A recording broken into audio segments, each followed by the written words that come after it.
part of spiritual development is to recognize the satanic tendencies that characterize you and to fully wrestle with them and to integrate them. That's the thing. It's not so much to cast them away, it's to transmute them. You know, and you can see the difference between people who've done that and people who haven't, at least to some degree, because people who haven't integrated the shadow at all are naive. And you can tell that when you look at them, and you can tell that when you talk to them. And because they're naive, they're often resentful as well because they get taken advantage of. And someone who's integrated that more, they're dangerous in the martial arts sort of way, which is they're dangerous, but they don't have to use it because their presence radiates, what would you say? It doesn't radiate threat exactly. Well, certainly strength, but it's the potential for havoc. That's the right way of thinking about it. There's an implicit potential for havoc, and that's really necessary. It's one of the things that gives people self-respect. This is an interesting thing about the integration of the shadow, because recognizing yourself as the locus of evil, let's say, actually, in some sense, gives you far more respect for yourself, strangely enough, because the same respect that you might have for a wild animal or even a monster. It's like, and so then maybe you learn to treat yourself differently. Like, I think this is particularly true with regards to the discipline of children. You know, if you know that you're a monster and that will manifest itself in your life, consciously or unconsciously, and if it's unconsciously, it's not good, then you become better at disciplining children. And the reason for that is that you don't want to expose them to your dark side. And so if they behave and don't provoke you, which means they'll also behave for other people, then the monstrous part can stay in abeyance, and then that's great. But if you don't understand yourself as capable of wreaking havoc, and that can be the kind of havoc that unfolds over decades, right? Because if you're going to abuse a child, it's the primitive form of abuse is the physical abuse. The sophisticated form of abuse is the continual undermining of the child's courage across perhaps their entire life. And that there's a terribly monstrous element to that. And if you're not respected properly by the child, say, you will absolutely take revenge on them. And, you know, that's the whole, in some sense, that's the whole Freudian psychoanalytic story. It's not all of it, but it's a huge part of it. So. Interesting that you say that you have to accept the fact that you're dangerous or become dangerous, because I'd also say that if you haven't done that kind of shadow work, if you haven't made friends with your anger, if you haven't integrated it, you're actually more dangerous. Yes, definitely. Because then things will happen that it will come out in a way that you don't expect. Right, it comes out disintegrated. So it comes out as an autonomous spirit, right, under no one's control, and that's like a burst of rage, let's say. You know, when you hear about a mother who's done something terrible to one of her children, that's the reason, is that, you know, maybe she's just been laid off, maybe she went out and had too much to drink, maybe she's hungover, you know, she's angry and lonesome, and she's overwhelmed by the responsibility of the children, and she has a child who's testing, and she doesn't know how to limit it. And one day, the child tests at exactly the wrong time, and it's like mayhem. And everybody goes, well, what happened? It's like, well, 7 terrible things came together at the same time and produced this outburst of disintegrated rage. And like, look the hell out when that happens, you know? So, yeah, you want to have that. You either have that or it has you. Those are the options. And you don't become safe by being castrated.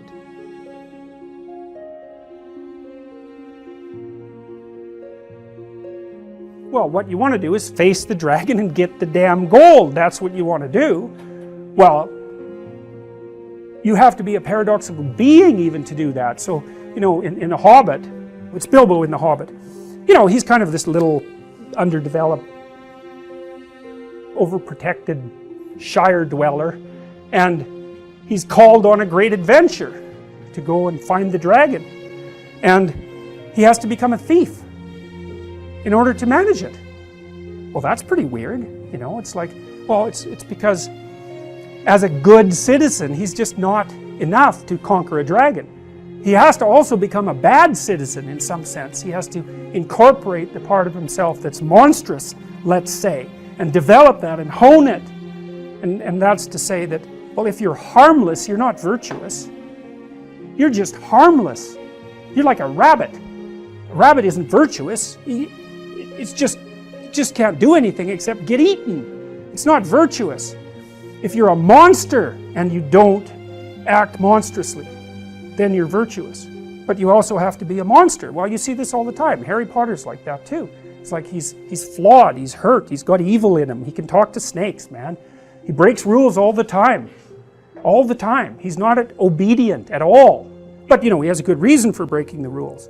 And if he couldn't break the rules, him and his little clique of rule-breaking, you know, troublemakers, if they didn't break the rules, they wouldn't attain the highest goal. So it's very peculiar, but it's a very, very common mythological notion. You know, the hero has to be a monster, but a controlled monster. Batman is like that, you know. I mean, it's everywhere. It's the story you always hear.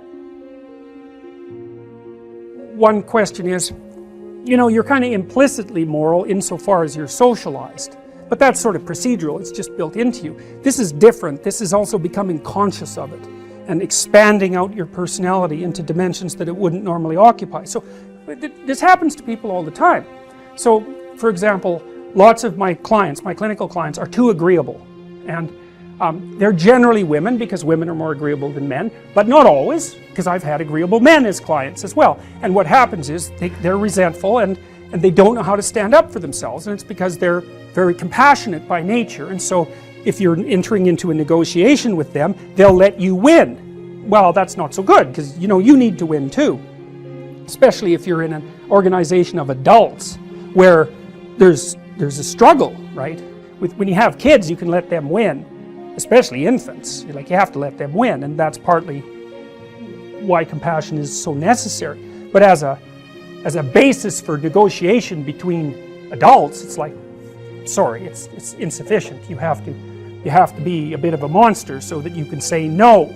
And so a lot of what you do in psychotherapy is treat people's anxiety and depression. That's a huge chunk of it. Help them straighten out the way they think. That's a huge chunk of it. But another chunk of it is, well, let's toughen you up. You know, let's put you in a position where you can bargain. Let's teach you how to assert yourself and stand up for yourself, and that's assertiveness training, and it's a huge chunk of psychotherapy. And you need to learn it. It's like, because part of how you regulate your interactions with other people is to negotiate. And you cannot negotiate unless you can say no. You can't do it. And it causes conflict to say no, and if you don't like conflict, which is basically the definition of being agreeable, then you can't tolerate the conflict, and so then you can't negotiate on your own behalf, and so then you keep losing, and you're bullied, and you know, it's not good. Then you get resentful, and it's really not good. So you have to develop your inner monster a little bit, and then that makes you a better person, not a worse person. It's weird, but that's just how it is.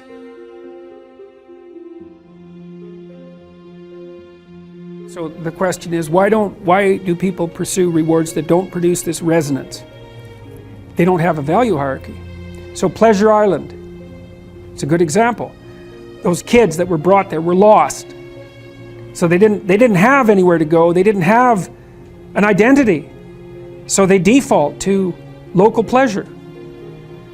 And that's better than none. Although the problem with local pleasure, well, as the narrative made clear, is that you better look out if you're impulsive, because it's going to kick back on you hard. And the reason is, you're only considering the immediate time frame. And the problem is that things propagate across all the time frames. And so just because something works really well this second, cocaine, for example, doesn't mean that it's a tenable solution to the class of all problems.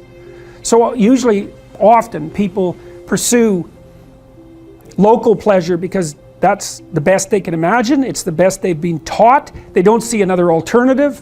So it can be ignorance. It can be they don't want to adopt the responsibility, because part of the problem with working at every level of the hierarchy simultaneously is that it's Well, it's like dancing to a very complex waltz, let's say. You have to be paying attention to a very large number of things simultaneously and doing things right. It requires responsibility. And so, you know, it's a pain. It's a weight. Part of the reason people drink alcohol is to get rid of their responsibility. I mean, that's, you know, you hear people drink because they have problems. It's like, yeah, no. Some people drink because they're anxious, and alcoholics drink because they're in withdrawal. But young people drink because they're sick and tired of being responsible, because it's annoying. It's like, so I'll drink enough, I won't care about the medium to long-term consequences, because alcohol, that's exactly what alcohol does. It doesn't make you ignorant of the medium to long-term consequences, but it makes you not care about them. And partly it's because it dampens anxiety. So it dampens anxiety, leaves your positive emotion circuits intact, so then you can go out there and do stupid fun things. And that's a party, really. Let's go do stupid fun things. That's a party.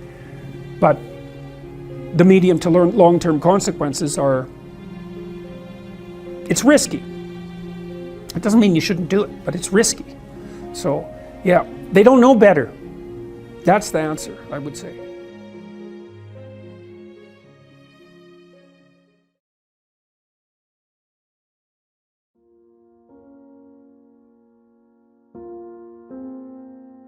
When I talk to people about doing the future authoring program, they often put it off, and it's not surprising because it's hard. But it's more than that. They think, well, I don't know how to write. I'm going to do a bad job. I don't really like assignments. I'm going to have to do it perfectly. I need to wait till I have enough time. And like one of those is enough to stop you cold, and all 5 of them, you're just done. And so I tell people, do it haphazardly, a tiny bit at a time, and badly, because you can do that. I tell my students when they're doing their theses, master's thesis, write a really bad first draft. And then we have a little conversation about that, because they don't think I mean that. Because it sounds like a cliche in some sense. It's not a cliche.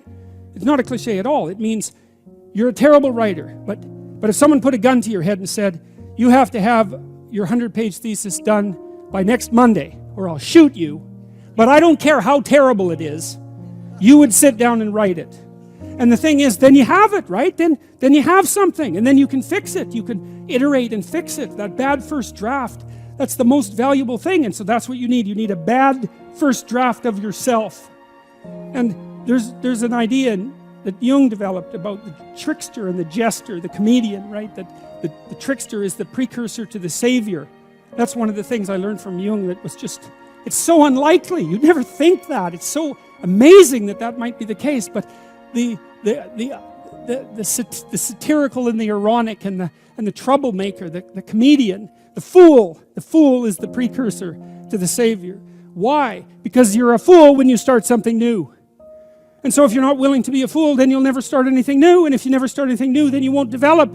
And so the willingness to be a fool is the precursor to transformation. And that's the same as humility. And so if you're going to write your destiny, you can do a bad first job. You're going to get smarter as you move forward.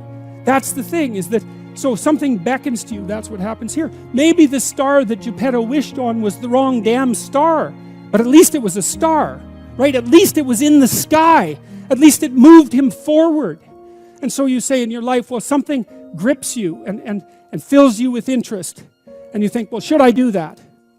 And the answer is, if not that, then something. What if it's a mistake?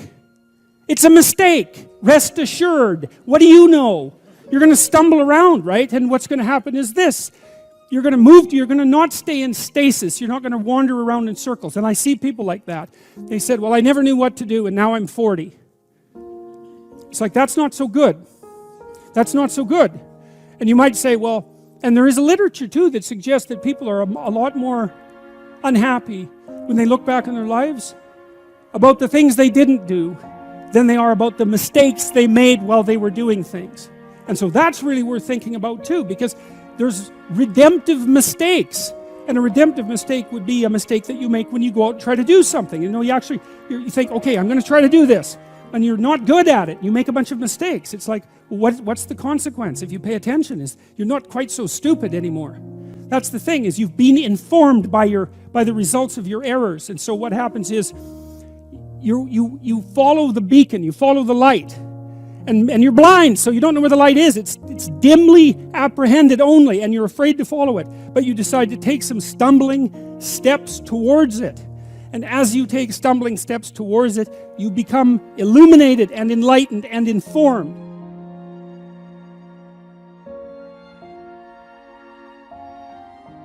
What are you afraid of? Well, okay, you're afraid of everything. Well, let's get something specific you're afraid of. Well, I'm afraid of an elevator. Okay, an elevator. So I have a client, she's afraid of elevators. The elevator door opens, she goes, "That's a tomb." And I thought, oh, wow, I thought it was an elevator. But for you, it's not a bloody elevator. It's death. And so that's what you're afraid of.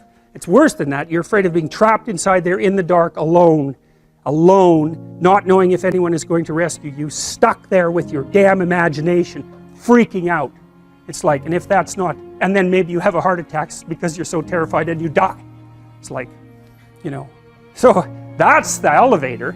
Well, it's no bloody wonder no one's going to get into something like that. And then maybe underneath that is your distrust in the mechanisms of society, right? Because, you know, a normal person, those weird creatures, they'll get an elevator, what the hell, they don't care. And partly it's because they have an implicit belief, even if the thing stops, somebody will come along and rescue them. And usually you don't even think about it, right? It's like, oh, what the hell, it's an elevator. It's like,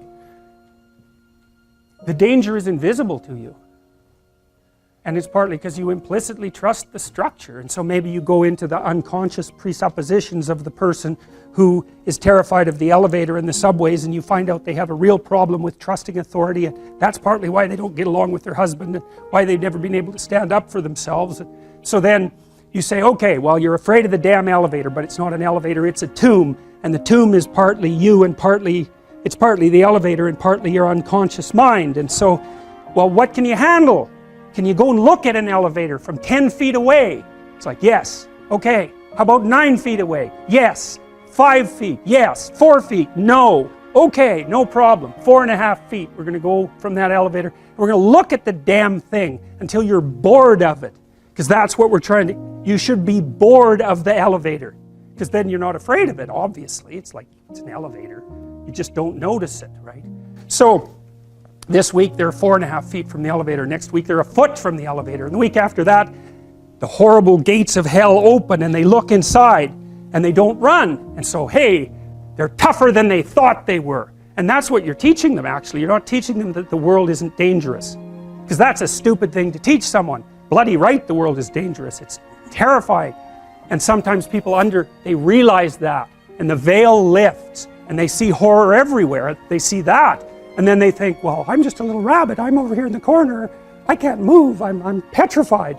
And then they can't move. They hide at home. They cower at home because everything has become a predatory domain. And so what you teach them is you're not as much of a rabbit as you think. And part of that is that you help them grow some teeth so that they can go home and have that fight with their husband that they should have had 25 years ago. And it happens very frequently with agoraphobic clients that you get them so they can go on the damn elevator and they can go on the subway and they can take a taxi. Maybe they learn to drive. Wow. They get some autonomy and then they're a little tougher, and so then they can stand up for themselves, and they go back and, like, their husband might not be very happy with any of this. Really, it depends on what sort of guy he is, you know. If he's a real tyrant, he might be just perfectly happy that he's married to someone who, you know, is afraid of her own shadow, because then she won't ever leave. And so that's a nasty little story, and believe me, it's not uncommon. So she gets tougher by facing what she fears, and what she finds out is there's a hell of a lot more to her than she thought. And that's really what happens when you do behavior therapy with someone who's agoraphobic. It isn't really that they get less afraid, it's that they get braver. That's way different. It's because brave is alert and able to cope. And you learn something, and so what happens then is the star moves. You move 10 feet towards it and you think, no, that's not right. I didn't get it right. It isn't there, it's actually there. And so then you see it somewhere else and you shift yourself slightly and you move forward, and that's what happens, is that you continue as you change. The thing that guides you forward moves, right? It's like God in the in the desert in Egypt, the pillar of light that you're following, it's moving. It's not a permanent thing. You move towards it, it moves away, it guides you forward. And so you say, well, is what I'm aiming at paradise itself? And the answer to that is no, because what do you know? You couldn't see paradise if it was right in front of you, but you might get a glimmer of it. And so you move towards it and you grow. And then the next time you open your eyes, you see a little bit more clearly. And that's what happens, is that just happens over and over, right? It keeps moving. And so you move like this. But the thing that's so cool is that all those zigs and zags, you say, and each of those zags and zigs is a catastrophe. I hit a wall, my God, and then I had to die a little bit, and I barely got back up. It's a phoenix transformation at each turn, and it's painful. But the thing is that even though you've traveled 20 miles, let's say, on that road, and you've only moved 3 miles forward, you've moved 3 miles forward instead of falling backwards, because that's the thing too, is that if you stand still, you fall backwards. You cannot stand still, because the world moves away from you if you stand still. And there's no stasis, there's only backwards. And so if you're not moving forwards, then you're moving backwards. And that's more of the underlying truth of the Matthew principle. To those who have everything, more will be given. From those who have nothing, everything will be taken. It's a warning. Do not stay in one place. Well, as you zig and zag, maybe the cataclysm of each transformation starts to lessen. There's not so much of you that has to die with every mistake. And maybe you end up oriented at least reasonably properly. And if you were sensible, that would have been your trip. But it wasn't, right? It's that. And perhaps it's a lot worse than that. Perhaps there's no shortage of backtracking. But it doesn't matter, because as you stumble forward, you illuminate and inform yourself. And perhaps that's partly because the world is made of information. And if you encounter it and tangle with it, then it informs you. And then you become informed. And then you're information. And then you're ready.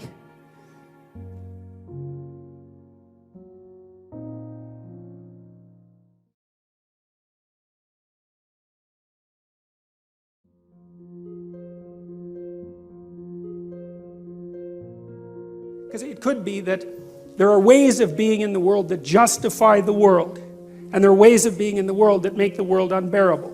And I believe that the narrative that runs through the biblical stories is precisely a dialogue between those two types of being. And the optimistic part of the story is that being requires limitation and suffering. There's no escape from that. But there are modes of being that allow that to be perhaps even more than tolerable. Perhaps there are modes of being that allow that to be good. And it's a straight and narrow road. It's a very difficult road to tread. So I think, well, that's possible. You know, I'm not an optimist by nature. But that's one of the things that I've conceptualized and read about that I actually find plausible, because it's certainly the case, everyone knows this, that there are ways that you can act that make things worse. Everyone knows that. And so if that's the case, there has to be the opposite, right? There has to be ways that you could act that make things better. And obviously you can act in ways that make things really way worse. And so the question is, well, are there ways that you can act that make things really much better? And I think that's the question, is can we have our cake and eat it too? Can we have the being that requires limitation and suffering, and also simultaneously transcend that by our mode of being? And I believe that the biblical stories, and perhaps not only the biblical stories, but the biblical stories are one of the human imagination's best attempts to address and answer that question. That's what the entire story is about. So the first of it is the catastrophe of the collapse of self-consciousness and the entrance of humanity into history. And the rest of it is, okay, now we're in history. Now we know that we're going to die. We know about our mortality. We're conscious of our own being. Is there a mode of acting in the world that allows that to be justifiable, or maybe even more, that allows that to be triumphant? And then I would also say, maybe it's worth finding out, you know. That's the other thing that's so interesting, because you've got this short time on earth, and there's lots of things that are very, very difficult to contend with, and you have the problem of tolerating yourself even in all your insufficiency. And one of the things that seems to me to be the case is that if you adopt a sufficiently profound mode of being, if you attempt to do that, then the mere act of lifting up that weight is enough to justify the fact that you're insufficient and mortal and bound by tragedy. And I believe that, and I believe people believe that, because if you watch how people act, they look for people they admire. And they do admire people, right? It's a natural phenomenon. You see it starting with children. Children admire and then they imitate. And we look to people who seem to be able to bear the burden of being in a heroic manner, and there's something inside of us that calls to that, and that makes us want to mimic that and to follow it. And I think that that's the deepest and most profound of instincts, and I think it's right. And the notion that it was good, well, even if you don't believe that, and because maybe it's not as good as it could be, I would say it's incumbent on you as someone who participates in the process of furthering creation to act as if it could be good at least, and to further that with all of your efforts. Partly because what the hell else do you have to do that could possibly be better than that could possibly justify your existence more than that? And you know perfectly well, if you have any sense at all, if you think clearly about it at all, is that that's what you want to see in everyone else. You're desperate, and maybe you're cynical, and now and then someone appears that acts at least momentarily like a light in the darkness, and that lifts your spirit up and gives you a little bit of hope and maybe helps you continue on. Well, that's obviously a call to being. It's a statement from your own soul that says, well, there's something about that's how you should be. And maybe then, well, we get a chance to participate in what is good.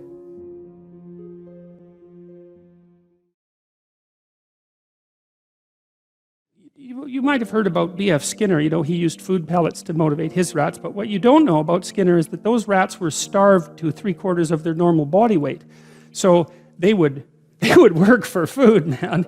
So Skinner's rats were kind of oversimplified, but you can get rats to work for food. They don't have to be that hungry. You can get them to work for food, and they'll do all sorts of things. They'll press levers, and they'll open doors, and they'll solve problems, and they'll do all sorts of things.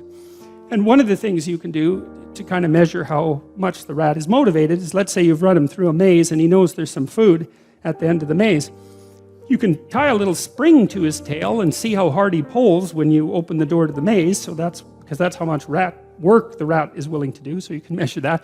Or you can see how fast he skitters down the maze, and you can get an estimate about the rat's motivation.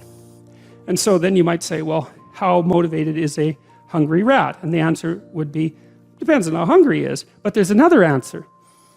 It also depends on what's chasing him when he's going after the food.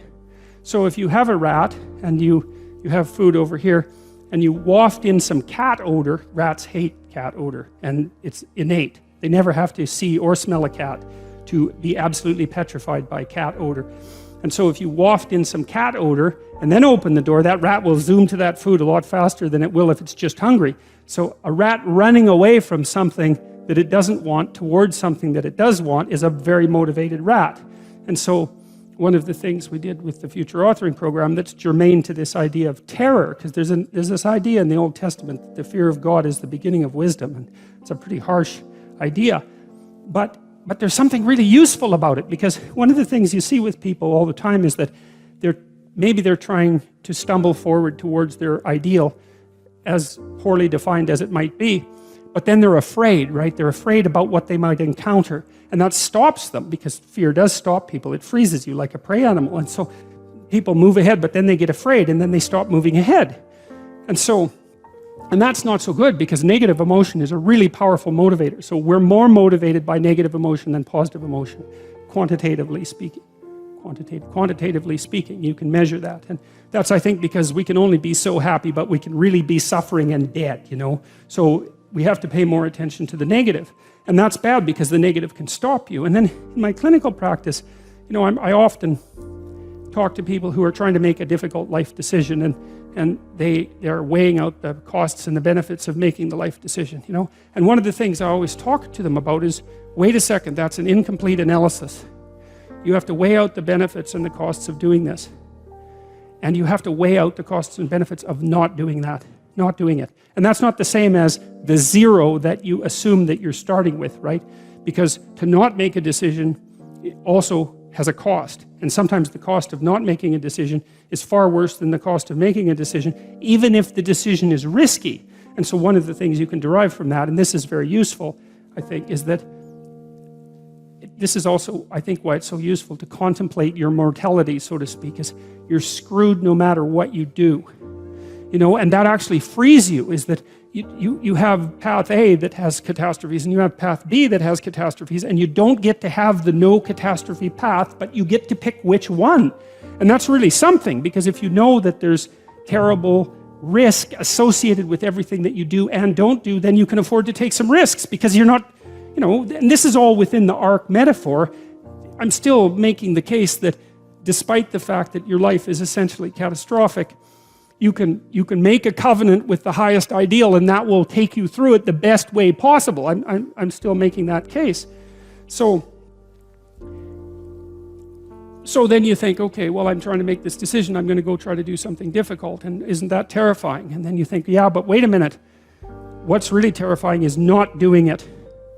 And then you think about the cost of not doing it. So in the future authoring program, we have people do this little meditative exercise, which is, okay, just think about your insufficiencies by your own definition, right? The way that you don't do what you know you should do. About the things that you do that you shouldn't do, that you know you shouldn't do beyond a shadow of a doubt, right? There's some things like that. And that's bad habits and poor aim and all of the resentment and hatred and aggression and unresolved conflicts and all those things that are dementing you and warping you, and then think, okay, those things get the upper hand, man. They get the upper hand, and they take you the worst possible place you could go in the next 3 to 5 years. What exactly does that look like? And so you sketch all that out, and you think, hey, I don't want to go there. And so the next time that a temptation comes up, you think, well, it'd be a lot better for me if I didn't succumb to this temptation. It's like, that's kind of weak, eh? You'd look a little better if you didn't eat like a cheesecake a day or something like that. You know, that's something, but it's not the same as I'm going to have diabetes and I'm going to lose my damn leg in 5 years if I don't get my eating under control. That's motivating. And so then the temptation comes along and you think, oh, how about no? Seriously, how about no? Not just because a higher good would be obtained if I avoided it, but because a terrible catastrophe would be averted if I didn't.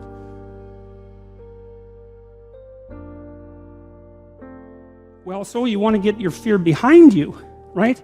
You want to get it behind you where it's pushing you forward instead of in front of you where it's stopping you.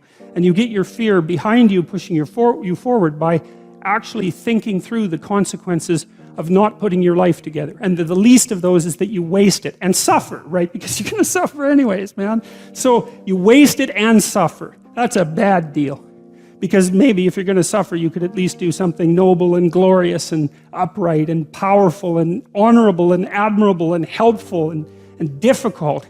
You know, that's just so much better. And maybe that's good enough so that you think, hey, you know, little suffering, it's basically worth it. At least it's a way forward, you know? At least it's a way forward.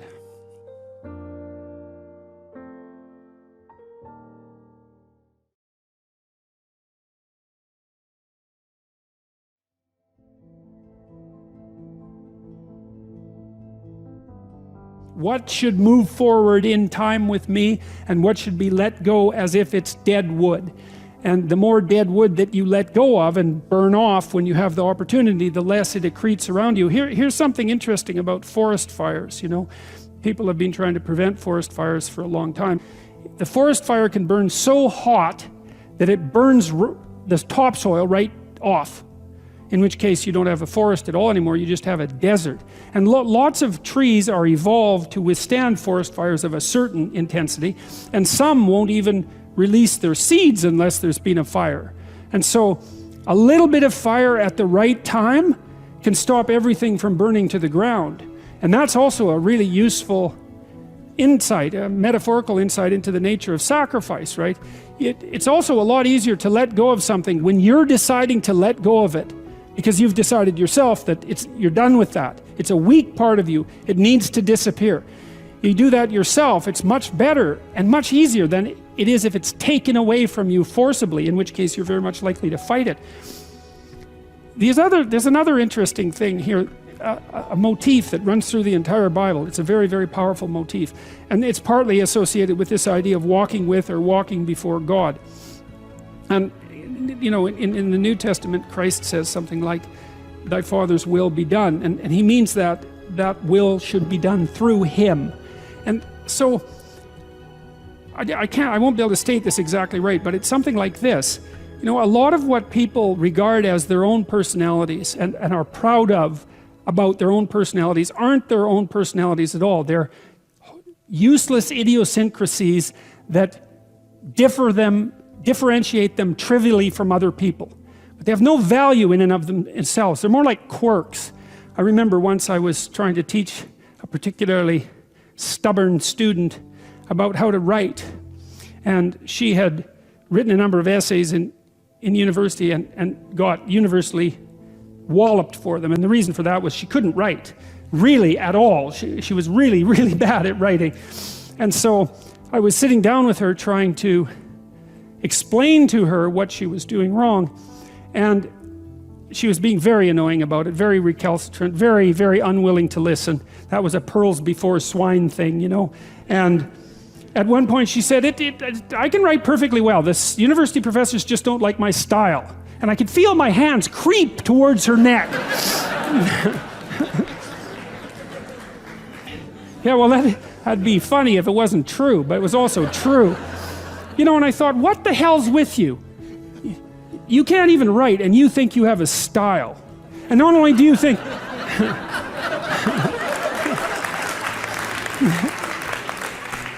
Yeah, not knowing how to write is not a style. That's the other point, right? And so, you know, she instead of humbling herself, which was necessary and okay, right? Because she was a new university student. It's like, of course you don't know how to write. When were you going to learn? In school? I don't think so. Well, so she was proud of her insufficiency. That's arrogance, right? That's not humility. It's self-deception and arrogance. To be proud of your insufficiency, that's a very foolish thing. And that means to cling to the parts of you that are dead.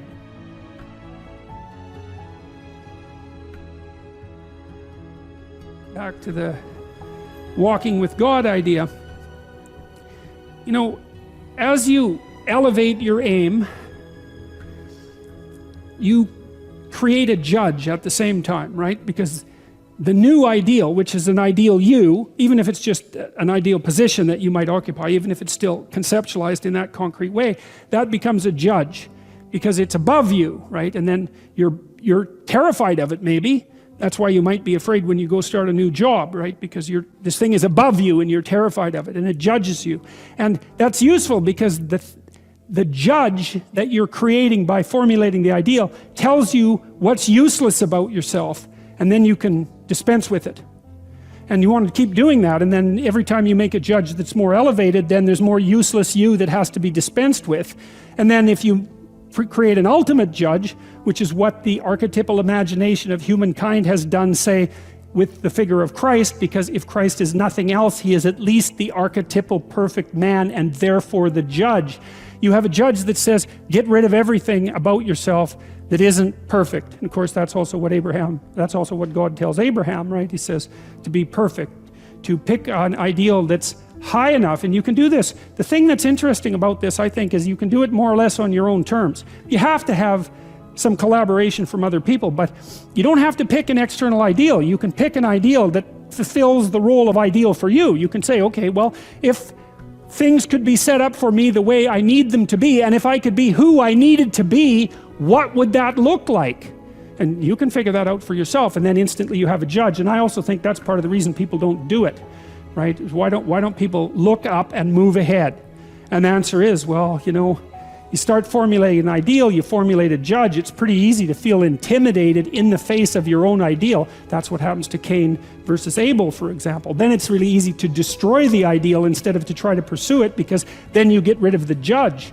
But it's way better, lower the damn judge if it's too much. Like if your current ambition is crushing you, you know, then maybe you're playing the tyrant to yourself, and you should tap down your ambitions, not get rid of them by any stretch of the imagination, but at least put them more reasonably within your grasp. You don't have to leap from point 1 to point 50 in one leap, right? You can do it incrementally. But I really like this idea. I think it's a profound idea that the process of recapitulating yourself continually is also the process of, it's a phoenix-like process, right? You're shedding all those elements of you that are no longer worthy of the pursuits that you're valuing. And then I would say the idea here is that as you do that, you shape yourself ever more precisely into something that can withstand the tragedy of life and that can act as a beacon to the world. That's the right way of thinking about it. Maybe first to your friends and then to your family. It's like it's a hell of a fine ambition, and there's no reason that it can't happen. You know, every one of you knows people who are really bloody useful in a crisis, and people that you admire, right? Those are all, you can think of all those people as you admire as partial incarnations of the archetypal Messiah. That's exactly right.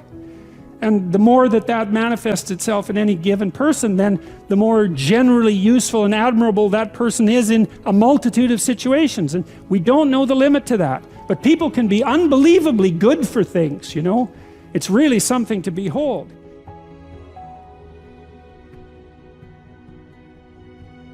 In order to have any positive meaning in your life, you have to have identified a goal, and you have to be working towards it. And there is a technical reason for that. And the technical reason, as far as I can tell, is that the circuitry that produces the kind of positive emotion that people really like is only activated when you notice that when you're proceeding towards a goal that you value.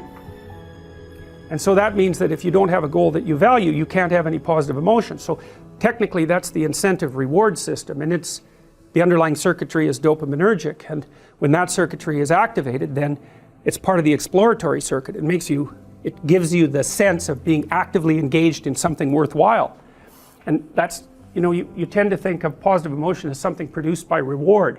But there's two kinds of positive emotion. One is the reward that's associated with satiation, and that's consummatory reward, and that's the reward you get when you're hungry and you eat.